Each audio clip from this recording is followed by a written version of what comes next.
Boa. A relação entre estas eleições passadas e as eleições, ou seja, essas eleições de 2012 e as eleições passadas, nós também devemos dizer aqui, e à vontade, porque fizemos um estudo aprofundado sobre os resultados das eleições. Apesar destas irregularidades todas, apesar destas manobras todas, o MPLA não conseguiu esconder uma coisa. Na realidade, quem diminuiu de apoio, eu estou a ouvir ontem na BBC, estivemos na BBC, a UNITA está a morrer, como é que vocês estão a coisa? A propósito, eu tenho aqui algumas imagens para mostrar que a UNITA não está a morrer.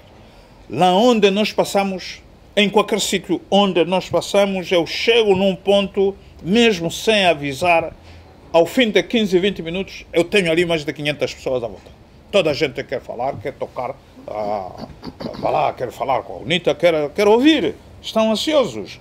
E quando vamos a um comício, nós estamos a ter comícios nunca menos de 50 mil pessoas. Venham. E não é preciso forçar as pessoas. Não é preciso passar pelos mercados, fechar os mercados, fechar as escolas e empurrar as pessoas para os autocarros para irem para os nossos comícios. Venham elas próprias para ouvirem a nossa mensagem. Então, a história da UNITA estar a morrer, essa história também do regime que não permite que outros partidos possam ter acesso à imprensa, à televisão, para que a sua mensagem, a dimensão da sua grandeza não seja vista no mundo, para lhes permitir então passar essa mensagem à vontade. Mas, dizia eu, os resultados eleitorais de 2012, mesmo com essas fraudes todas, mostraram que quem está a diminuir é o MPLA e não a UNITA. Eu não trago aqui esta estatística, mas nós fizemos um estudo adequado. A única província onde a UNITA diminuiu, mas também o MPLA diminuiu, é em Cabinda. Em Cabinda, nós, em relação aos resultados de 2008, a UNITA baixou um bocado, o MPLA baixou também. A explicação, talvez, é, diremos, o surgimento da casa.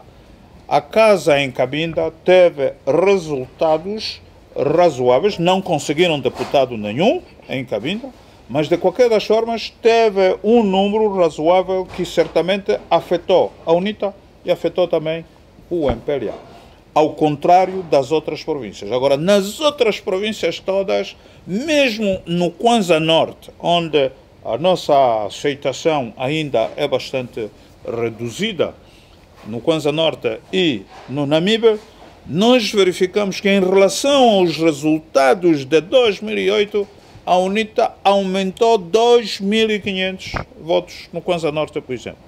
No Namibe, a UNITA aumentou 3.000 e tais votos em relação aos resultados de 2008. Agora, nas outras províncias todas, o MPLA, em relação aos resultados de 2008, baixou significativamente. E a UNITA, em relação aos resultados de 2008, em todas as províncias, subiu o seu número de votos. Portanto, a comparação entre os resultados anteriores, ou as eleições anteriores e as eleições atuais, nós, dizia eu, apesar de todas essas irregularidades, subimos. Portanto, em relação a estas perguntas, eu vou então na terceira pergunta.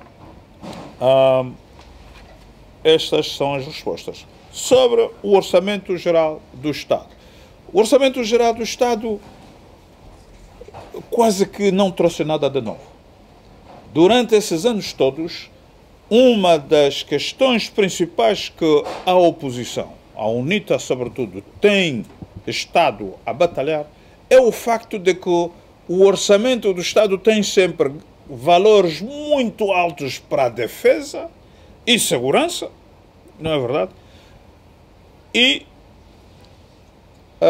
baixos naquilo que é essencial.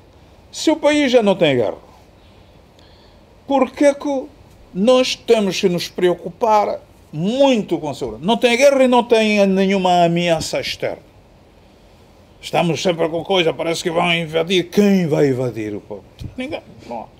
Portanto, por que temos de elevar o orçamento do Estado na segurança e defesa e baixar na educação, na saúde, na habitação, nos serviços, que é o que o cidadão precisa, no próprio saneamento básico das cidades. Luanda é um caso sério. Agora houve uma chuvada daquelas nesse dia. Eu fui visitar o Rangel. Eu perguntei-me como é que os angolanos também, e isto é uma questão que nós temos de ter em consideração, porque noutros países o cidadão também não permite isso. Mas em Angola parece que o cidadão aceita aquilo como normal. Não pode ser. Não pode ser. Não havia espaço, aquilo é tudo lama, tudo água e misturado com lixo. Não é possível. Não é possível. Ora, mas, então, como a oposição está sempre a falar sobre isso, desta vez aumentaram um bocadinho só no que diz respeito à saúde e à educação. Portanto, ao que diz respeito à área social.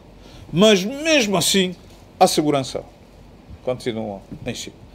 E há um pormenor que eu devo dizer aqui. Esta segurança é que é a segurança da Sua Excelência. Porque se fosse a segurança para o povo angolano, ainda vá, que não vá. O povo angolano continua sem a polícia nos seus bairros, o povo angolano continua a ver o número de assaltos a aumentar, as pessoas não se sentem seguras nos seus bairros, estão cheias de medo e, entretanto, o orçamento para a segurança está elevado. É a segurança do chefe. É só que tem medo do povo. É só. Não há nada. Portanto, a sua pergunta é bastante pertinente, não faz sentido, e os grupos parlamentares, sobretudo a UNITA, têm, de facto, realçado esta questão. Porquê? Porquê? Se as pessoas não têm casas, vivem ao ar livre, e quando constroem casas é o governo que vem e parte. As pessoas não têm escolas em condições. Lá onde há escolas, muitas vezes, não há carteiras, é preciso levar a cadeira da casa. Não há, nos hospitais, não há camas suficientes, os doentes você encontra-os no chão. E os tais hospitais não são suficientes porque você entra, por exemplo, na pediatria, a principal pediatria de Luanda, você entra, encontra 3, 4 crianças na mesma cama. Como é possível? Uma com a cabeça virada para ali, outra com as cabeças viradas para ali. De um lado você encontra uma mãe aqui, outra mãe aqui. Deste lado também uma mãe aqui, outra mãe aqui, na mesma cama a cuidarem das suas crianças. Num país que produz petróleo e que tem tanto dinheiro. Como é que isso é possível? Portanto, esta é a situação do nosso país. E nós, quando falamos na necessidade de mudar, nós não estamos a falar apenas em mudar, vai lá que talvez Tamacuba quer mudar o dos Santos para estar lá. Não, não é só isso. Se dos Santos pudesse mudar isso, então diríamos fica, mas muda, as pessoas estão satisfeitas. Então, falamos na mudança, é a mudança destas condições e naturalmente, como eles não podem, nós não vamos esperar, ninguém acredita mais que seja dos Santos a poder mudar aqui. Não é possível. Depois de 30 e tal anos aí, esperar a que possa mudar alguma coisa ali, eu pelo menos não acredito. Eu não acredito. Portanto, sobre o orçamento do Estado, é isso. As vozes da oposição são sempre levantadas. Mas se a televisão não pode passar o que a oposição diz, os jornais não podem passar o que a oposição diz, as rádios não podem passar o que mesmo se por acaso para agradar um bocado, para não reclamar, não, nós estivemos lá, não, podem pôr a sua imagem na televisão assim, mas o que você está a dizer não se ouve. É o apresentador que fala aquilo que ele entende. Portanto, é só para dizer que não, mas passamos, você esteve aí na televisão. Estar na televisão sem dizer nada, e outro falar por ti, isso é a mesma coisa que não estar. Então, esta é a situação. Eu deixo a última pergunta, então, para aqui o meu companheiro Sakala, já que é ele que foi dirigida a pergunta. Muito bem. Com a permissão do Sr. Presidente, nós vamos responder aqui a questão levantada pelo nosso amigo, mas como puderam entender, o quadro atual do país é o que aqui foi descrito, com toda a profundidade, com todos os pormenores. Apresentou-se aqui o quadro da nossa democracia no nosso país. De facto, a questão do caçula e camoling é uma questão que nos preocupa, que preocupa a sociedade, e nós dissemos que íamos passar para uma nova fase, em que vamos, de facto, associar as nossas reivindicações para a libertação destes jovens angolanos, raptados pela polícia há um ano já. Portanto, já é muito tempo. Fizemos todas as iniciativas no sentido de haver um esclarecimento mesmo do próprio governo sobre o destino dado a estes dois angolanos. O nosso mais velho já interpelou em encontros que teve privado com autoridades angolanas para saber o destino, pelo menos dizer onde é que estavam as pessoas. Mas até agora tem havido um silêncio total. Portanto, a nossa presunção é que estão mortos. Não devem estar vivos, por isso vamos passar para esta nova fase em que vamos associar as nossas reivindicações a iniciativas de rua, portanto, com o apoio da população. Portanto, isto é que representa a nova fase, como nós dissemos. Portanto, é uma questão que preocupa, para dizer que, no quadro que aqui foi explicado, as violações dos direitos humanos continuam a ser muito graves no nosso país. É como foi reconhecido ultimamente por esta enviada das Nações Unidas, que representa portanto, a área que trata das violações de direitos humanos ao nível das Nações Unidas. Portanto, vamos continuar com esta iniciativa no sentido de haver pelo menos um esclarecimento para que se informe as famílias do destino que foi dado a estes cidadãos angolanos, que por sinal pertenciam ao UGP, que é a Unidade da Guarda Presidencial. Portanto, era só este pormenor. Obrigado. Muito bem, talvez só em relação a isso, todos certamente saberão que no dia 27 de maio completam um ano desde o seu desaparecimento. E 27 de maio parece um dia mau para os angolanos. É 27 de maio do netismo, não é verdade? Agora 27 de maio para o caçula e camoling. E a nossa preocupação resume-se no seguinte: camoling e caçula são aqueles que desapareceram assim de uma forma bastante visível. E se deixarmos isto andar assim, a nossa própria segurança não está garantida. A segurança de cada angolano não está garantida, porque isso significa que qualquer angolano pode desaparecer assim. Então,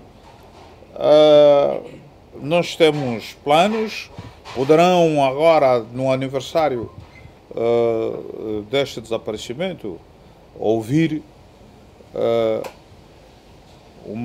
a existência de uma onda de manifestações. E nós estamos a ponderar isso. Se calhar, na altura, pediremos mesmo que todos os angolanos, lá onde estiverem, se manifestem para o esclarecimento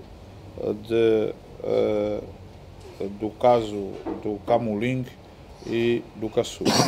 Então, estas são as questões. Não sei se alguém, o Dr. Cláudio, tem alguma coisa a acrescentar naquilo que dissemos. E se não, então, vamos a outras 5 questões. O deputado Makuta Nkondo era um deputado ou é um deputado que realmente ajudava ou ajuda o povo para saber o que se passa na realidade. Mas esse deputado dizem que foi afastado, está suspenso do Parlamento. Ele é um deputado independente, mas ele era um indivíduo que discutia, que esclarecia o povo o que se passava e o que se devia fazer. Não sabemos qual é a reação da UNITA em relação ao Makuta Nkondo. Por enquanto era só isso. Obrigado, senhor. Uma das razões que fez com que ele fosse suspenso do Parlamento é porque ele repetidamente questionava as ambiguidades da nacionalidade do Presidente da República. E segundo o mesmo Macunda Couto, numa entrevista do Angola Fala Só, dizia ele que até o presidente da bancada parlamentar da UNITA ficou contra ele, quando a maior parte de alguns dos deputados da bancada da UNITA também questionam repetidamente as ambiguidades da nacionalidade do cidadão José Eduardo dos Santos. E condenou-me o Raul Danda, que é o presidente da bancada parlamentar da UNITA, que faltou urbanidade, faltou isto e aquilo, não sei o quê, não devia falar isto e aquilo, mas eu mantenho as minhas declarações e não retiro nenhuma vírgula, pelo contrário, posso acrescentar ainda outro. Neste momento, a minha intenção é de continuar a pesquisar. Eu sou alvo de um processo disciplinar, nem que me ameaça de tudo, de expulsão, de morte, de tudo. Eu não recuo.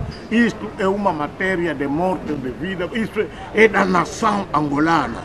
Temos que conhecer estou a dizer detalhadamente a nacionalidade do presidente José Eduardo Santos. Nasceu aonde, ele é de onde, não sei que os pais dele são de onde, a mãe são de onde, porque quase em todo lado, onde que seja, nos autocarros, nos mercados, nas conversas de família, as pessoas questionam se ele é de onde. Gostaria de saber se a comunidade internacional já reconhece o presidente José Eduardo dos Santos como um ditador.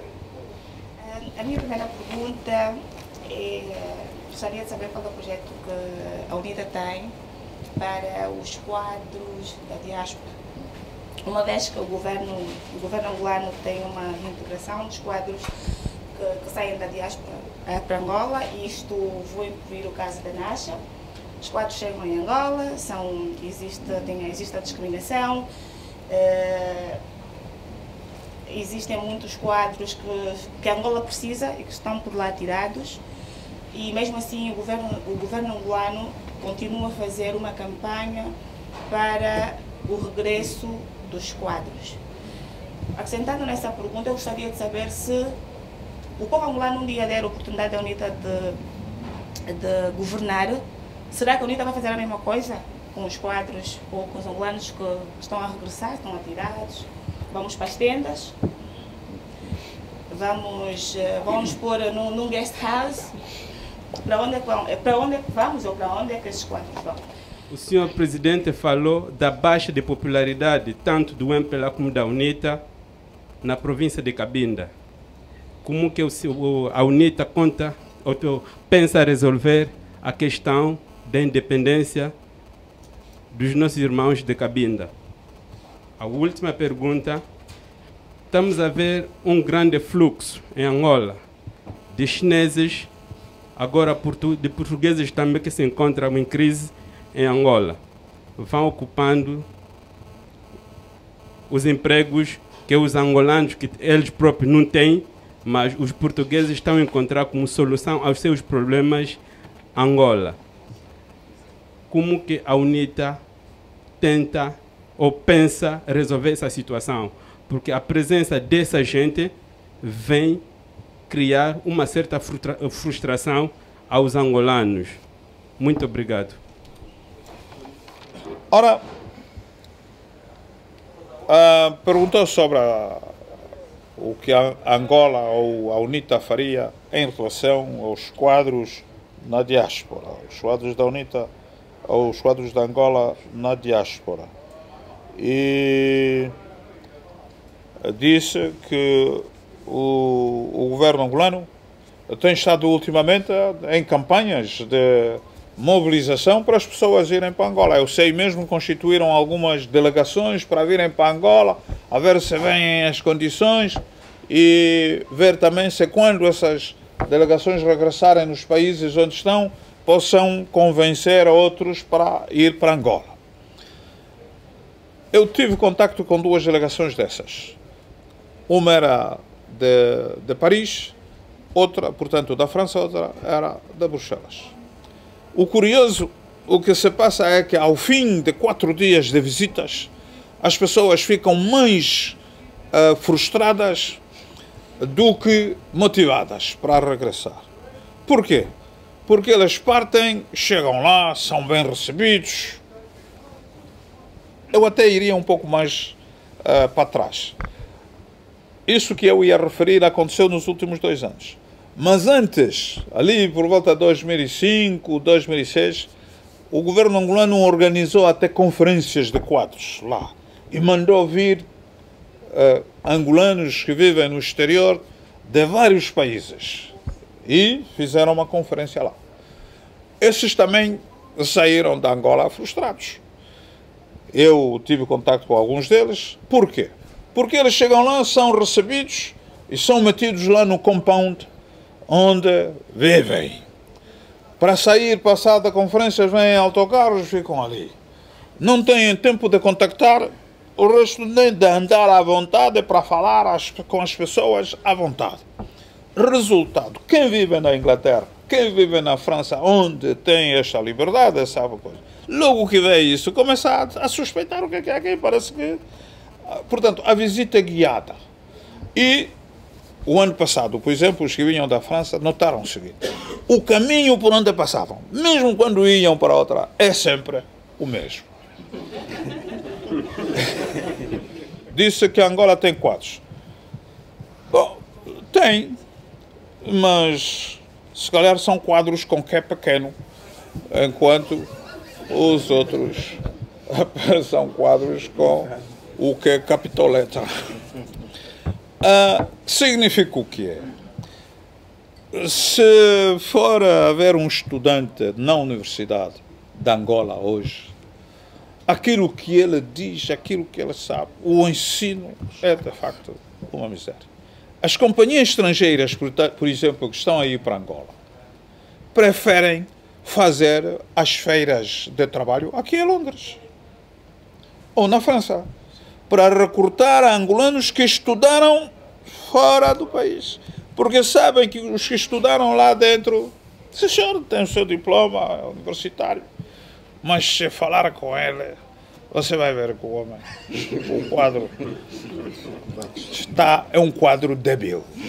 Mas isso, infelizmente, é verdade. Infelizmente, é verdade. Na escrita, eu já não falo. Posso admitir, pronto, está bem, mas é uma tragédia.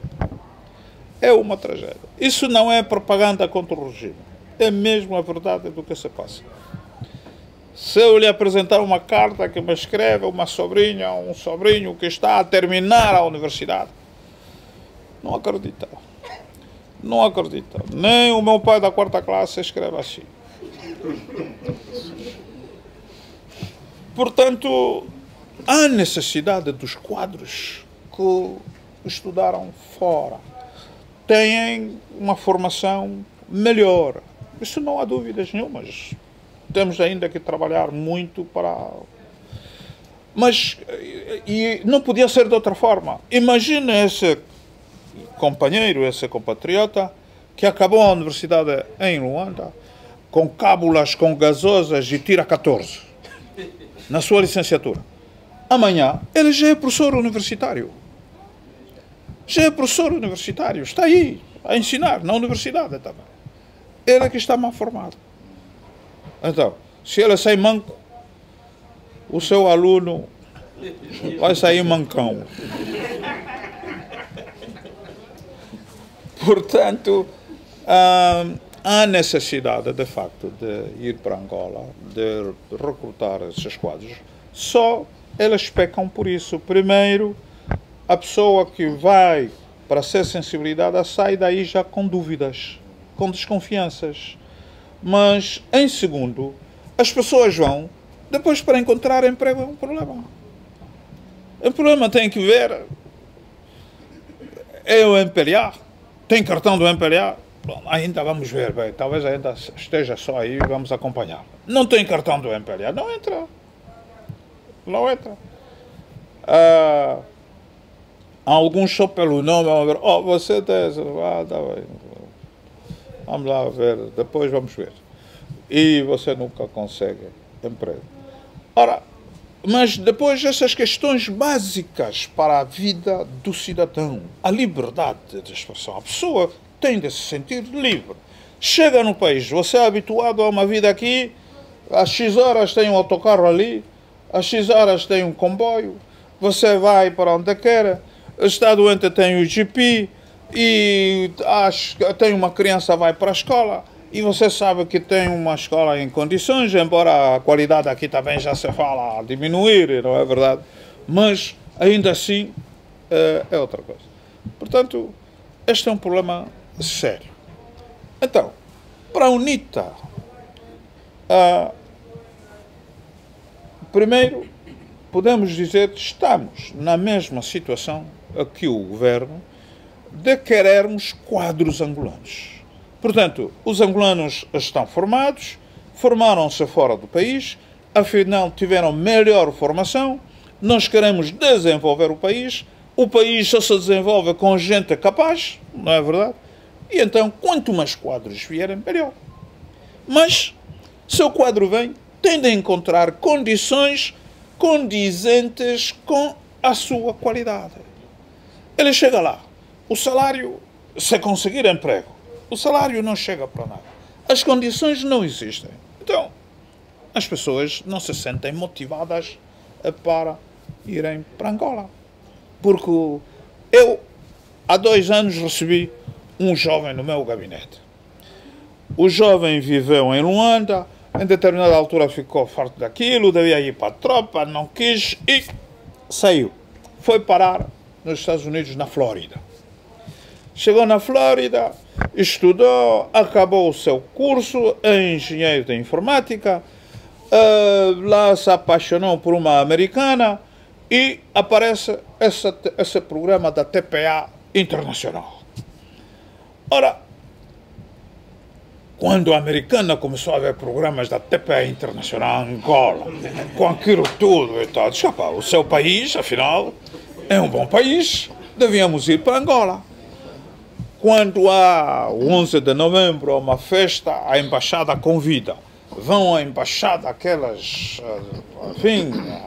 imagens que passam, tá, americanas, parece que podemos ir. Você não consegue, ele não conseguiu cidadania lá, não conseguiu documentação, estão-lhe a dizer que tem que ir tratar na sua terra. Então, vamos, pelo menos ficamos lá um tempo, você consegue a documentação, depois nós lá fazemos e tal, e regressamos depois. E foram. O rapaz fez 1 semana. Já mesmo ao descer, quando ele veio até comigo, era na 2ª semana. Deixa eu só, presidente. Eu, no dia mesmo, chegamos mesmo aí no aeroporto, quando eu vi os bairros à volta do aeroporto, eu comecei a ficar já aqui, poxa, isso é a minha mulher, como é que vai ser? Mas fomos ali onde nos hospedamos, condições nenhumas. E a minha mulher, afinal, o que vimos na televisão não é isso? Sim, Angola tem a Angola virtual e a Angola real. A Angola real não passa na televisão. A Angola real passa apenas naquele que vai ver. E naquele dia veio para me dizer, eu tenho de ir-me embora. Mas para sair agora, eu estou com dificuldades porque ainda não consegui resolver os meus problemas de documentação. Agora vou entrar como? Vinha pedir ajuda para ver se junto da Embaixada Americana poderíamos facilitar a saída dele. O crescimento econômico. O crescimento econômico de que se fala é estatística, é nos números só. É só nos números. E é fácil de perceber porquê. Se o país está parado por causa da guerra, completamente parado, a guerra para, e entretanto o petróleo sobe de preço de 25, aliás, até chegou a $16 o barril, para 100 e tais dólares o barril. E entretanto, vejam, no orçamento do Estado o barril de petróleo custa 55. Aumentaram desta vez? 55, então não aumentaram. Continua a 55. Mas, na realidade, o barril de petróleo, você chega a isso, está a 100, um pouco acima de 100. Os restantes 55 vão para onde? Depois disseram, não, isso, fundo soberano. Fundo soberano para fazer o quê? Para comprar prédios em Londres, não é verdade? Pelo filho de Sua Excelência. E coisas parecidas. Mas Também venha saber, o prédio custou 100 ou 114 milhões e afinal, nos papéis para Angola ficou em 300 e tais milhões. O resto ficou com quem? Ora, coisas dessa natureza. Angola, naturalmente, com isso tudo, de repente produz mais petróleo que produzia 0%. Isto agora faz com que o GDP suba. Mas beneficia este crescimento, está a beneficiar o angolano? Na minha avaliação, o angolano, há um movimento exatamente oposto. Enquanto os números do ponto de vista crescimento econômico sobem, a situação do angolano baixa. E para mim é fácil de avaliar isso. A quantidade de gente que me bate à porta de manhã quando eu acordo para vir pedir só porque o filho está doente, precisa de coisas, começa a subir. Em questões básicas, você nota logo que a situação está mal. Está mesmo mal. Está mal, as pessoas estão por aqui. Em Angola, eu vou vos dizer o seguinte. Neste momento, quem está a fazer contenção é a UNITA. É só a UNITA. Toda a gente, a UNITA se faça. Então a UNITA traga-nos para a rua. Ora, se nós disséssemos que sim, vamos fazer isso, em Angola estaríamos na rua esses dias. E isso sem dúvida, gente. Agora, nós é que estamos a dizer, opa, vamos para a rua, depois vão matar, depois as pessoas morrem e o angolano vai para a cadeia por causa de uma manifestação e os parentes vêm depois ter a UNITA. O meu filho está na cadeia por causa da manifestação, é por vossa causa. Agora eu preciso de renta de casa. A mulher do meu filho não dormiu bem, precisa de ir ao hospital. É porque vocês pagam. Agora, se morre, então é um problema sério. Então precisamos de amadurecer de um bocado a consciência, porque quem sai para a manifestação tem de sair. E sobretudo uma manifestação contra o MPLA, você tem de sair pronto para tudo. Ora, e tem de consciencializar a família também que se eu for ficar aí é minha própria vontade, não cobrem a ninguém. Ora, portanto, esta história do crescimento econômico, muitos nas chancelarias, é difícil de convencer as pessoas que esta é a realidade. Mas a realidade é esta. O crescimento econômico é dos números. A Angola, que não produzia nada, agora está com uma produção elevada de petróleo. E, como bem disse, também só mesmo a partida, do ponto de partida, a economia de um país não pode depender apenas de um setor do petróleo. O petróleo não se come. E o dinheiro que sai daí vai para os cofres dos outros. Vocês não sabem nada. Então, a UNITA tem permanentemente condenado essa questão. Desta vez, na aprovação do orçamento, o governo apareceu com a história, bom, então vamos incentivar a agricultura. Nós sempre dissemos que a agricultura é um setor importantíssimo da economia. Não só em Angola, mas é um setor que nós consideramos até estratégico. Se você tem capacidade de alimentar o seu povo, ali pelo menos você resolveu um problema básico e essencial. E nós vimos, nós que andamos nas guerrilhas, pelas matas, o soldado, a pessoa pode estar sem roupa, mas se comer, não há problemas. Agora, se passa um dia sem comer, você tem problemas. Tem problemas. A comida é essencial.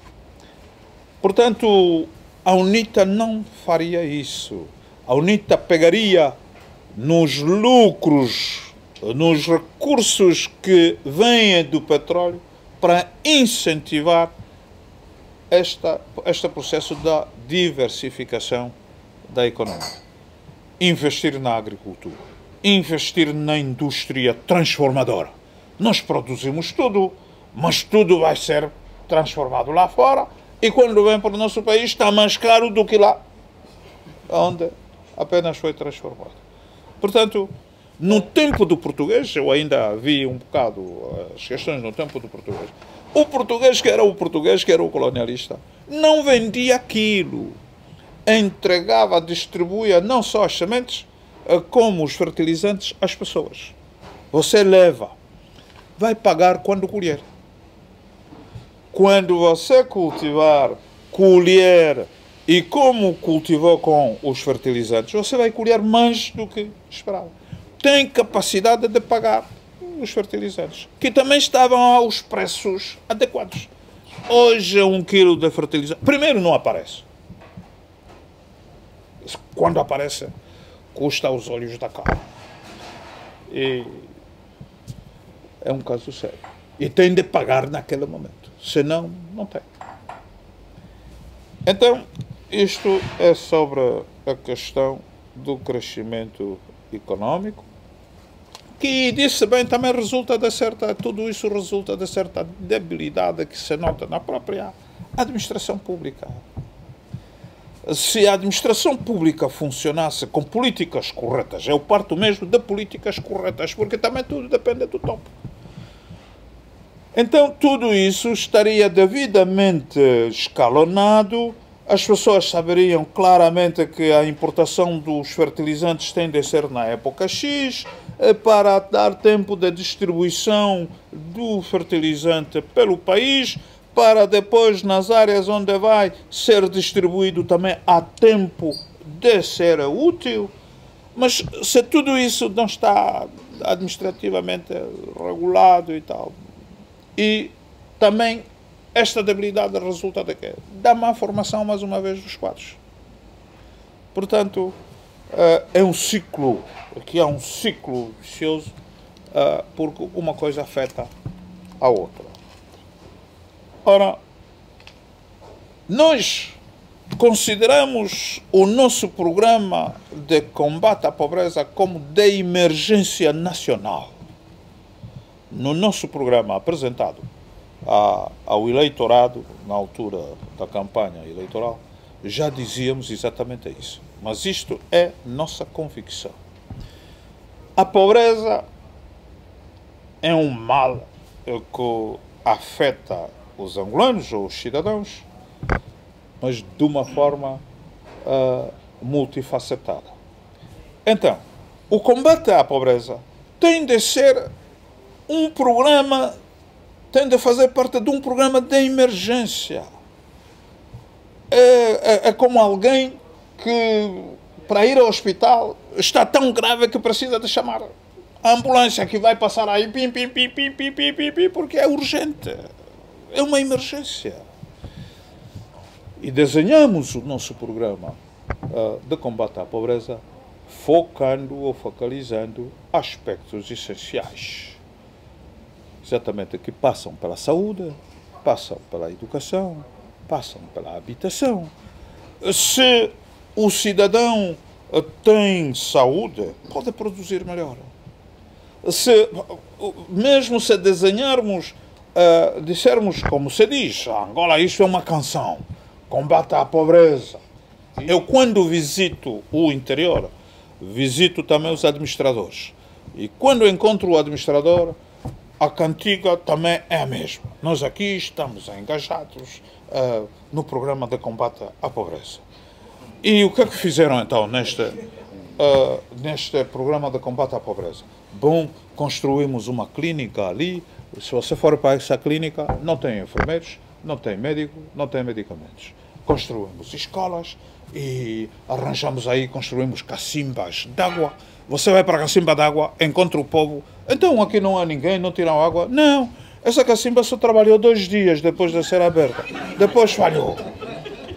Volta ao administrador, sou administrador. A cacimba, neste programa de combate à pobreza, não... o programa é no quadro do combate, do programa de combate à pobreza, há o programa Água para Todos. Portanto, neste programa de Água para Todos, a cacimba... Não, quer dizer, isso recrutaram-se uns técnicos que não percebem bem disso, de modo que nós já fizemos o relatório a dizer que é preciso que venham outros técnicos. Mas isso parou há quanto tempo? Bom, há 6 meses isso não funciona. Portanto, esta é a situação real. Não estamos aqui a fazer propaganda. É isso mesmo que estamos a ver no terreno todos os dias. Ora, o discurso que você encontra, se é na TPA, se é nos governantes, é um discurso bonito. Bonito. É como a lei. Muitas leis deles você lê, são leis. Se chora, esta lei está bem feita. Mas na prática é onde temos o problema sério. Não sei. Perguntou-se a comunidade internacional já reconhece dos Santos como ditador. Eu penso que sempre o consideraram um ditador. Só não podem reconhecer, porque senão fecha as torneiras do petróleo e é preciso tratá-lo bem, porque a questão energética é um problema estratégico e é preciso, ali é uma fonte do petróleo, enquanto o Médio Oriente está quente também, portanto... Eu, quando falo com estrangeiros, noto que eles todos sabem o que se passa em Angola. Sabem, mesmo agora na América. Eu noto que eles sabem, mas entende. Há mesmo alguém que me diz, o vosso problema são essas companhias petrolíferas, os que investem em Angola. Aquilo aí está mal, mas eles têm os lobbies potentes, que depois são eles que depois comandam os governantes. Este é um problema sério. Como romper isso, nós temos que encontrar como romper. Há alguém que nos dê uma fórmula lá na América e vamos ensaiá-la. Levantou um problema real, um problema de facto que Angola tem. Ora, cometeram-se crimes, como eu disse, e agora estamos em tempo de paz, mas enquanto celebramos a paz de um lado, do outro lado há famílias que perderam os seus e que não os verão mais. Falou da UNITA, o problema de Tito Chingunji, do MPLA falou o problema de Nito Alves, e a FENELA também tem os seus casos. Ora, eu, enquanto cidadão, enquanto também membro da direção da UNITA, vejo esse problema de várias formas. Vejo esse problema de várias formas. E eu vou tentar pôr aqui as formas, pelo menos duas, da maneira como eu vejo este problema. Ora, se formos a ver na história dos povos e na história das guerras e até na história dos povos, há normas que regulam a vida dos povos numa determinada sociedade. Ora, essas normas estão para ser cumpridas. E eu aqui gostaria de comparar o problema Tito ao problema Nito Alves. Se na lei angolana ou na lei da UNITA, na lei da organização, está dito que tentar matar o presidente ou assassinar o presidente é um crime, ou no partido cometer uma certa ou praticar uma ação que perante a lei estabelecida se constitui numa infração, e as medidas, as punições são essas e aquelas, as pessoas sabem disso. A partida, diríamos que Nito Alves, ao tentar fazer o golpe, não é verdade, estava consciente de que estava a violar uma determinada norma. Ali, se ele conseguisse, estaria a impor depois as suas normas para as quais ele exigiria respeito e cumprimento. Se não conseguir, ele sabia que iria morrer. Porque é a pena que está lá estabelecida. Não é verdade? Idem o caso do Tito. Idem em qualquer outra situação onde os casos ocorram assim.